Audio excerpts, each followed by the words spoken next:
नित्यक्लिन्ना निरुपमा निर्वाणसुखदायिनी नित्या षोडशिका रूपा श्रीकण्ठार्धशरीरिणी प्रभावती प्रभारूपा प्रसिद्धा परमेश्वरी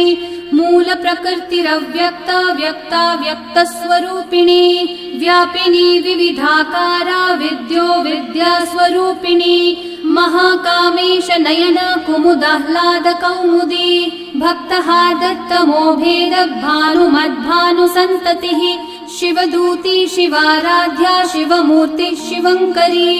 शिवप्रिया शिवपरा शिष्टेष्ठा शिष्टपूजिता अप्रमेया स्वप्रकाशा मनोवाचामगोचरा चित्शक्तिश्चेतना रूपा जडशक्तिर्जडात्मिका गायत्री वारुति सन्ध्या द्विजवृन्दनिषेविता